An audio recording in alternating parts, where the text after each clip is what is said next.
मुआविया रज़ी अल्लाह ने सबो शतम किया हो या करवाया हो और उन्होंने गालियाँ मिंबरों पर निकाली हो, ऐसी कोई रिवायत साबित। अगर ये है कि मुर्दा लोगों को गाली मत दो, तो हज़रत मुआविया रज़ी अल्लाह मेरा ख्याल है फ़ौत हो चुके हैं, और अमर बिन आस रज़ी भी फ़ौत हो चुके हैं, और मुगीरा बिन शोबा रज़ी भी फ़ौत हो चुके हैं, और बनु उमय्या भी फ़ौत हो चुके हैं। तो मिर्ज़ा साहब की ज़ुबान को कौन रोके? तो ये पीछे जो इन्होंने ब्रैकेट लगाई है कि बनु उमय्या से ताल्लुक़ रखने वाला, क्या ये हदीस के अल्फाज हैं? बैर जिनको नबी अलैहिस्सलाम ने नाम लेकर जन्नत की ज़मानत दी है, क्या उनके सिर्फ इस इख्तिलाफ की वजह से उनको मुनाफ़िक़त का ताना दोगे? सहाबा किराम के बारे में जब कुरान ने कह दिया ना रुहमाउ बैनहुम, तो हम कुरान की बात मानें। उनके ज़ाहिरी इख्तिलाफ, उनकी ज़ाहिरी जंग, उनका ज़ाहिरी एक दूसरे के साथ मामले में इख्तिलाफ करना, ये उनके बुग़्ज़ की दलील नहीं है।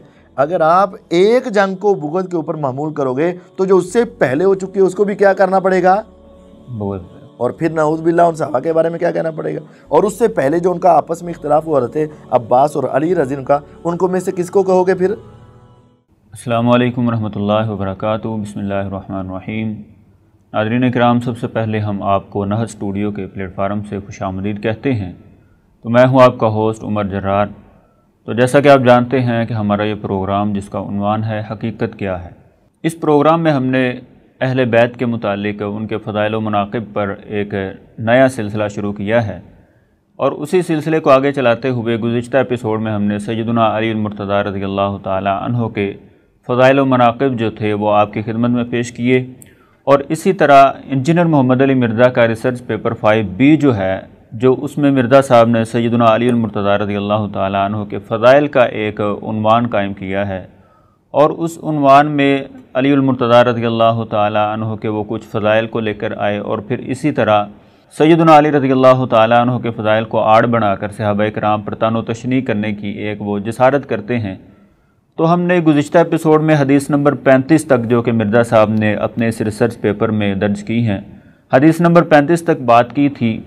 तो आज हम हदीस नंबर 36 से आगे बात शुरू करेंगे। तो इसी हवाले से गुफ्तगू करने के लिए पहले की तरह ही हमारे साथ मौजूद हैं मुफ्ती अतीकुर रहमान अलवी साहिब। तो चलिए हम उनसे पूछते हैं कि आगे जो मिर्ज़ा साहब रिवायात लेकर आए हैं उनका असल माना और मफ़हूम क्या है। अस्सलाम वालेकुम मुफ्ती साहब। जी वालेकुम सलाम। मुफ्ती साहब कैसे हैं? ठीक ठाक हैं? जी अल्हम्दुलिल्लाह, अल्लाह का एहसान। अच्छा, जैसा कि मुफ्ती साहब आप जानते हैं कि गुज़िश्ता एपिसोड में हमने हदीस नंबर 35 तक, ये मिर्ज़ा साहब ने जो अपने रिसर्च पेपर में दर्ज की है, वहाँ तक हमारी बात क्लियर हो चुकी थी। तो अब हदीस नंबर 36 जो आगे आ रही है सही मुस्लिम की, तो यहाँ से हम आगे बात शुरू करते हैं कि आगे जो रिवायात आ रही हैं उनकी असल हकीकत क्या है और उनका असल माना और मफ़हूम क्या है। बिस्मिल्लाहिर्रहमानिर्रहीम। जी, आगे जो रिवायात आ रही हैं उनमें से अक्सर रिवायात तो हज़रत अली रज़ी के फ़ज़ाइल पर मुश्तमिल नहीं है, और अहले बैत के फ़ज़ाइल पर भी नहीं है। चंद एक रिवायात का उनके साथ ताल्लुक़ है, बाकी सब रिवायात उनकी फ़जीलत वाले मामलात में नहीं आ सकती। उनमें से अक्सर वो रिवायात हैं जो ज़ईफ़ हैं, या वो रिवायात हैं जिनका माना मफ़हूम मिर्ज़ा साहब ने बदला हुआ है, और उसमें सब व शतम की बातें हैं। तो उसका सब व शतम का हमने जवाब एक अलग एपिसोड में भी दिया हुआ है। ये हमारा जो रिसर्च पेपर का जवाब है उसके अंदर भी पूरी तफसील से एक एक सनद और हदीस के ऊपर पूरी वजाहत और डिटेल बयान की गई। उनमें से 2-3 रिवायात मैं आपके सामने रख देता हूँ, बाकी सारी तफसील आप वहाँ पढ़ लेंगे। ये 36 नंबर हदीस जो है ये हज़रत अली रज़ी के फ़ज़ाइल में है। ठीक है कि सही मुस्लिम की हदीस है। उम्मुल मोमिनीन सय्यदा आयशा रज़ियल्लाहु अन्हा बयान करती हैं कि रसूलुल्लाह सल्लल्लाहु अलैहि वसल्लम एक सुबह घर से निकले और आप सल्लल्लाहु अलैहि वसल्लम ने मुनक्कश सया ऊनी चादर ओढ़ी हुई थी।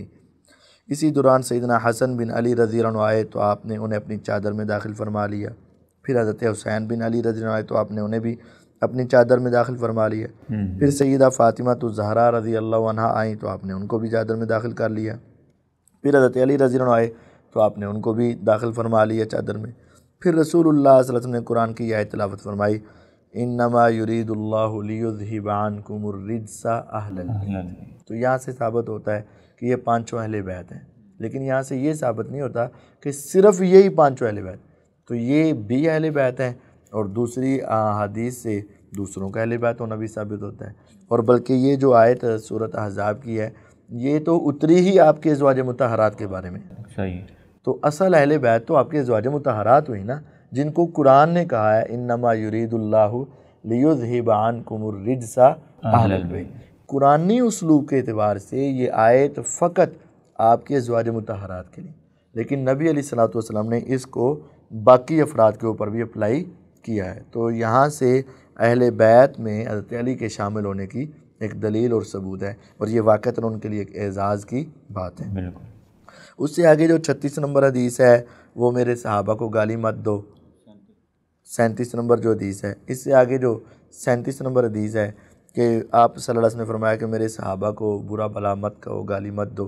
तो उसमें तमाम सहाबा की बात है, खालिस हज़रत अली की नहीं। हाँ, हज़रत अली रज़ी की बात भी है, उनको बुरा भला कहना भी गुनाह है, और बाकी सहाबा को बुरा भला कहना भी गुनाह है, उनको गाली देना भी, जिनमें मीर मुआविया रज़ी भी शामिल हैं, अमर बिन आस रज़ी भी शामिल हैं, मुगीरा बिन शोबा रज़ी भी शामिल हैं। तो यहाँ से मिर्ज़ा साहब अब तमहीद बनाना चाह रहे हैं कि सबो शितम वाली रिवायात, तो उनका तफसीली जवाब हमने पहले दे दिया हुआ है। अब 38 नंबर हदीस में है कि मुर्दा लोगों को गाली मत दो। तो ये भी मिर्ज़ा साहब तमहीद बना रहे हैं कि भाई सबो शतम नहीं होना चाहिए। तो हम कहते हैं वाक़तन सबो शतम हराम है, आम मुसलमान पर भी हराम है, चाहे जाए कि अहले बैत पर हो, जो करता है उस पर अल्लाह की लानत हो। लेकिन मुआविया रज़ी अल्लाह ने सबो शतम किया हो या करवाया हो और उन्होंने गालियाँ मिंबरों पर निकाली हो, ऐसी कोई रिवायत साबित नहीं। और जिन रिवायात में है उनका मफ़हूम मिर्ज़ा साहब गलत बयान करते हैं, वो मफ़हूम उल्टा बयान कर जाते हैं। तो अगर ये है कि मुर्दा लोगों को गाली मत दो, तो हज़रत मुआविया रज़ी मेरा ख्याल है फ़ौत हो चुके हैं, और अमर बिन आस रज़ी भी फ़ौत हो चुके हैं, और मुगीरा बिन शोबा रज़ी भी फ़ौत हो चुके हैं, और बनु उमय्या भी फ़ौत हो चुके हैं। तो मिर्ज़ा साहब की ज़ुबान को कौन रोकेगा? सही है। क्या मिर्ज़ा साहब इस हदीस को सिर्फ एक कार्ड के तौर पर इस्तेमाल करते हैं कि लोगों को दिखाना है, और ख़ुद ये मिर्ज़ा साहब के लिए हदीस नहीं है? बिल्कुल, सबके लिए। मिर्ज़ा साहब के लिए तो ये हदीस है ना।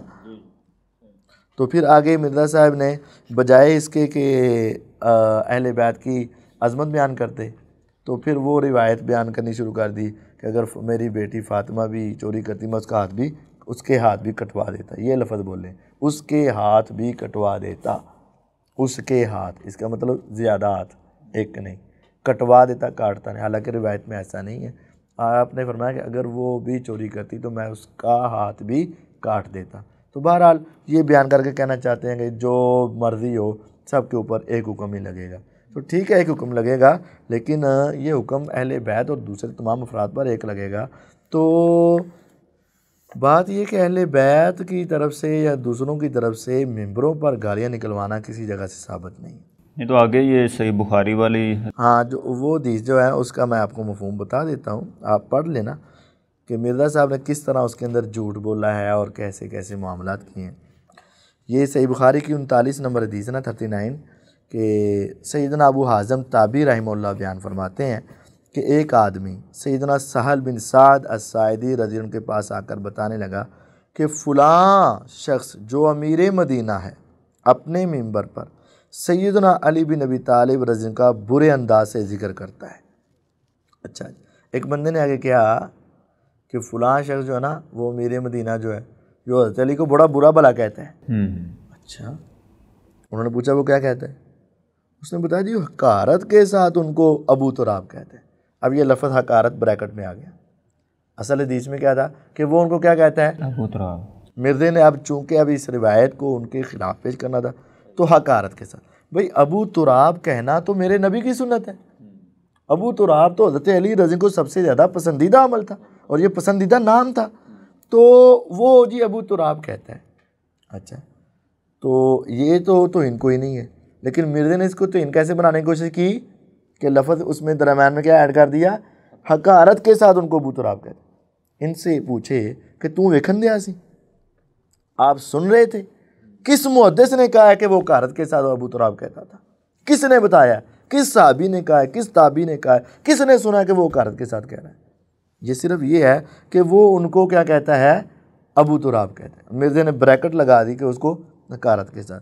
और ये जो इतराज़ करने वाला है, इसको इतना नहीं पता था कि अबू तुराब तो उनकी पसंदीदा कुनीयत है। तो गोया कि इसने समझा था कि ये अबू तुराब कहना उनकी तौहीन है, हालांकि ऐसा नहीं था। तो अपनी कम इल्मी को दूसरों के ऊपर तौहीन का फतवा लगा देना, ये मिर्ज़ा साहब की जालत है। और जिस तरह उस बंदे को गलतफहमी लगी थी इसी तरह ये मिर्ज़ा साहब भी कहते हैं। मिर्ज़ा साहब जानबूझ के ऐसा करते हैं, ये तो जानबूझ के। हाँ जी। तो ये पीछे जो इन्होंने ब्रैकेट लगाई है कि बनु उमैया से ताल्लुक़ रखने वाला, क्या ये हदीस के अल्फाज हैं? नहीं, ये भी नहीं है कि फ़लाँ शख्स है, बस ये भी हदीस के अल्फाज नहीं है कि वो बनु उमैया वाला। मिर्ज़ा साहब को ना जिस तरह हर काम अमेरिका करवा रहे हैं ना, तो जो भी पहले होता था ना हमला, तो तालिबान ने जिम्मेदारी हर काम दी तालिबान तालिबान तालिबान। तो यही है कि जो भी काम करना है ना, मिर्ज़ा साहब की ज़ुबान पे कौन चढ़ना है? बनु उमैया बनु उमैया बनु उमैया। तो ये मिर्ज़ा साहब ने आगे वो फिर उन्होंने बता दी भी ये कोई अबू तुराब कहना अकल का, भाई अकल से काम लो, अबू तुराब कहना ये कोई तौहीन या उनकी गुस्ताखी नहीं। वो आगे सारी बात फिर उन्होंने बता दी कि अबू तुराब तो उनको ये बड़ा प्यारा नाम लगता था और बड़ी प्यारी कुनियत थी। इसी तरह ये 40 नंबर हदीस है, उसके अंदर फिर वो ये इसमें एक दूसरी रिवायत भी मिर्ज़ा साहब लेकर आए ना कि वो एक शख्स आले मरवान में से एक बंदा आया और उसने लानत करवाई सैयदना अली रज़ी अल्लाह ताला अन्हु। लानत करवाई। ये अक्सर लेक्चर में भी मिर्ज़ा साहब कहते रहते हैं कि वो लानत करवाते थे और फिर उसकी दलील ये देते हैं। अब गौर कीजिएगा, ये सही मुस्लिम की रिवायत है। एक है राजुलुम मिन आले मरवान, आले मरवान में से कोई एक शख्स, एक बात। बंदा कौन था नामालूम है, एक बात। दूसरा है कि यहाँ मिंबर का जिक्र नहीं है, मिर्ज़ा साहब कहते हैं मिंबरों पर लानते, दो बातें। तीसरा है कि उसने आकर हज़रत सहल बिन साद रज़ी अल्लाह को कहा कि तुम लानत करो, उन्होंने कहा मैं नहीं करता। फिर कहा चलो तुम अबू तुराब पर गाली दे दो या बुरा भला कह दो, उन्होंने कहा जी मैं नहीं करता। फिर हज़रत सहल बिन साद रज़ी अल्लाह ने उनको अबू तुराब की वजह तस्मिया बताई और सारी दी सुनाई, तो उसको समझ आ गई। तो एक शख्स है जो ना वाकिफ़ हज़रत अली रज़ी के फ़ज़ाइल से, अब उनको फ़ज़ाइल बताए जाते हैं और उसको समझ आ जाती है और वो आइंदा कभी भी किसी को इनके बारे में बुरा भला कहने का हुक्म नहीं देता। तो क्या यहाँ से साबित हो जाएगा कि उसने करवा दी? मिसाल के तौर पर मिर्ज़ा साहब ही हैं, ये किसी को कहें यार फ़लाँ को बुरा भला कह, और वो कहे नहीं यार ऐसा नहीं करते, और इस मिर्ज़ा साहब को समझा दे और मिर्ज़ा साहब चुप कर जाएं, तो क्या ये मिर्ज़ा साहब पर कोई दफ़ा लग जाएगी कि इन्होंने उसको बुरा भला करवा दिया और गालियाँ निकलवा दी, अब इसको पकड़ लिया जाए, अब इसको बुरा भला कहा जाए? ऐसा हो सकता है? एक शख्स बुराई का इरादा करता है और उसको समझा दिया जाता है और वो उससे रुक जाता है, बाद आ जाता है, तो ये तो उसके अच्छा होने की दलील है कि बुराई से क्या कर गया, बाज। अब ये कहना कि उसने वो फलां बुराई कर ली या करवा दी, ऐसा तो उसके ऊपर कोई इल्ज़ाम नहीं लग सकता ना। तो ये इस रिवायत से तो साबित होता है कि अगर किसी एक शख्स ने ऐसा कहने का या करने का हुक्म दिया तो उसको समझा दिया गया, उसकी बात मानी नहीं, तो इसका मतलब है मिंबरों पर लानते नहीं हुई। तो उल्टा ये कहना कि मिंबरों पर लानत हुई, ऐसा नहीं है, बल्कि ये कि अगर किसी एक नामालूम शख्स ने ऐसा किया तो उसको समझाया गया और उसको समझ आ गई और वो इस काम से बाज आ गया। इसका मतलब ये है कि लान तान होती नहीं थी। बाकी जितनी रिवायात है ना, आगे अगली रिवायत 40 में भी मिर्ज़ा साहब ने एक झूठ बोला हुआ है कि सैयदना साद बिन नबी वक़ास रज़ी अल्लाह को हज़रत मुआविया रज़ी अल्लाह ने हुक्म दिया तो उन्होंने साफ साफ इनकार कर दिया। ये जो ब्रैकेट लगा दी कि मतलब ये था कि हज़रत मुआविया ने हज़रत साद बिन नबी वक़ास को कहा कि हज़रत अली को गालियाँ निकाल, उन्होंने साफ साफ इनकार करा दी, ऐसा नहीं है। असल में ये था, इसका सही तर्जुमा ये था कि अली और मुआविया रज़ी अल्लाह अन्हु ने साद बिन नबी वक़ास रज़ी को अमीर मुकर्रर किया। फिर उनसे पूछा कि तुम हज़रत अली के उस रवैये को या उस अमल को गलत क्यों नहीं कहते और हमें सही क्यों नहीं कहते? उन्होंने कहा जी उनके बड़े फ़ज़ाइल हैं, मैं उनके बारे में कोई ऐसे कमेंट्स नहीं दे सकता, बस ये बात है। तो ये बहरहाल जितनी भी सब व शतम वाली रिवायात आ रही हैं ना, इन सब का तफसीली जवाब हमने रिकॉर्ड भी करवाया सही, और अपने इस पम्फलेट के अंदर हमने एक एक रिवायत का जवाब नकल भी किया है। इन सब का हम आपको नीचे डिस्क्रिप्शन में पूरा लिंक नकल कर देंगे। बहरहाल इसके आखिर में ना ये रिवायत ना एक नोट है मिर्ज़ा साहब का जो बहुत बड़ा जाली नोट है, यूँ समझें कि लाख रुपए का जाली नोट है, क्योंकि लाख रुपए का नोट नहीं होता ना, और वो होता भी जाली है। तो ये मिर्ज़ा साहब का 1 लाख रुपये का जाली नोट है कि अल्लामा जलालुद्दीन सयूती अल-मुतवफ़ा 911 हिजरी लिखते हैं, बनु उमय्या अपने खुतबात में अली बिन अबी तालिब रज़ी को गालियाँ दिया करते थे। फिर जब उमर बिन अब्दुल अज़ीज़ ताबी रहमहुल्लाह खलीफा बने तो उन्होंने इस गलीज़ इंतहाई गुस्ताखाना कबीर रस्म को बंद करवा दिया। ये बड़ा मशहूर है ना जी। तो ये झूठा नोट है, ये जाली नोट है।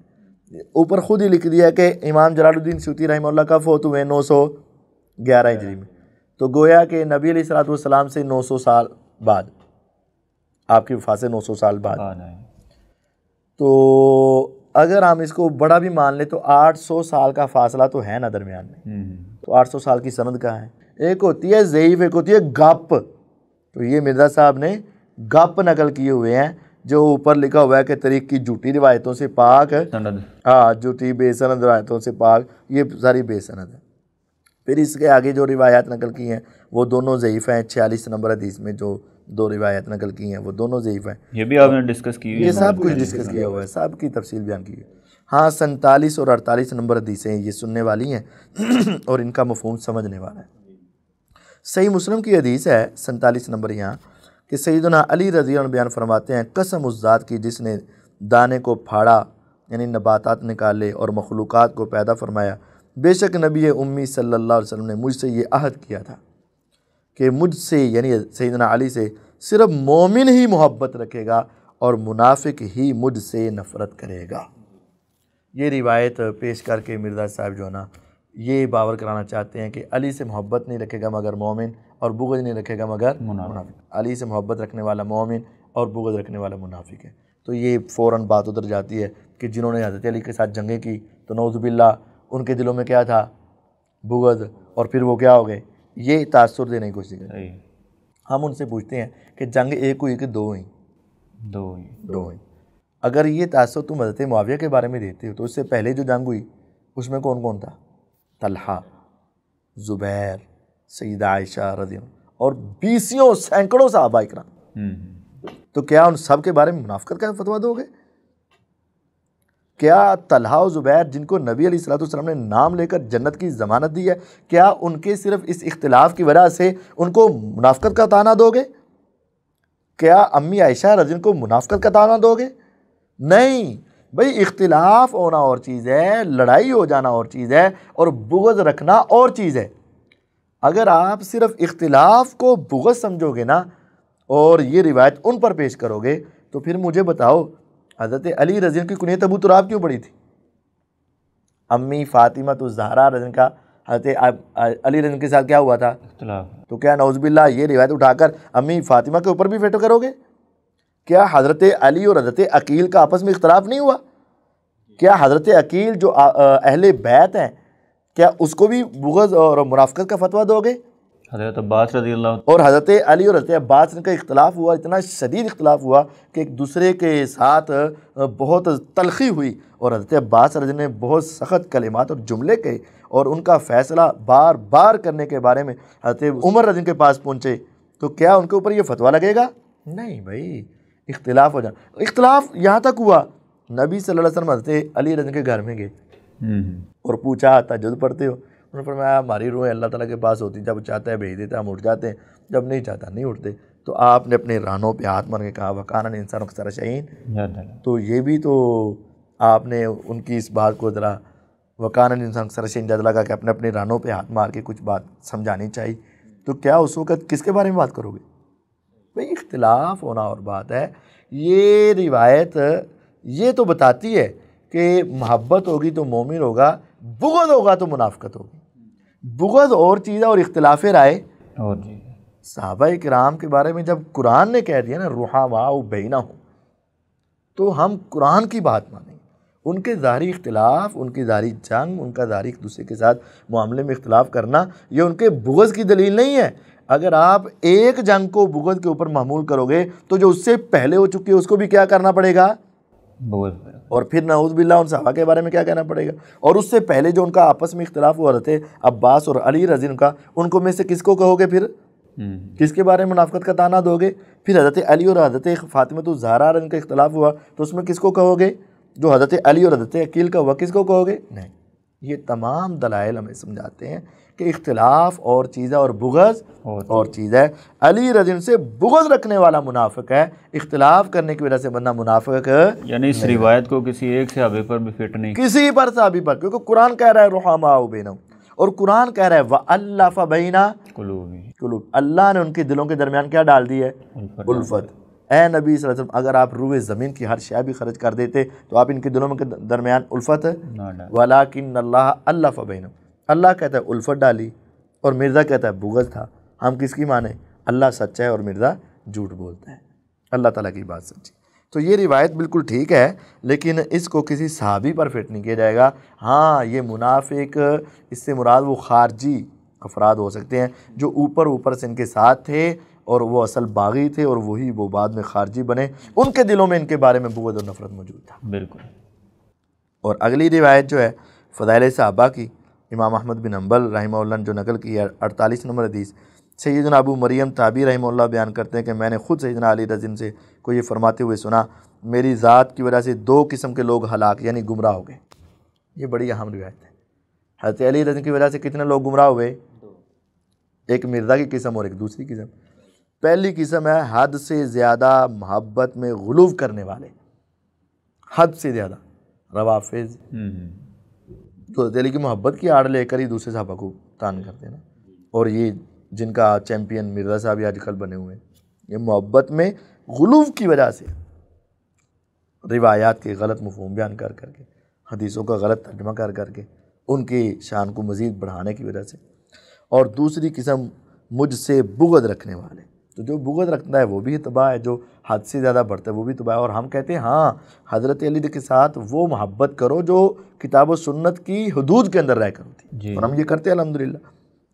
फ़ज़ाइल सहाबा की दूसरी हदीस भी है, सैयदना अबू सवार ताबी रहमहुल्लाह बयान करते हैं कि अली रज़ी ने फरमाया, रसूलुल्लाह सल्लल्लाहु अलैहि वसल्लम की गैबी ख़बर की बुनियाद पर फरमाया, कुछ लोग मुझसे मोहब्बत करेंगे यहाँ तक कि मोहब्बत में गुलूव उन राफ़िदियों को आग में दाखिल कर देगा। जी।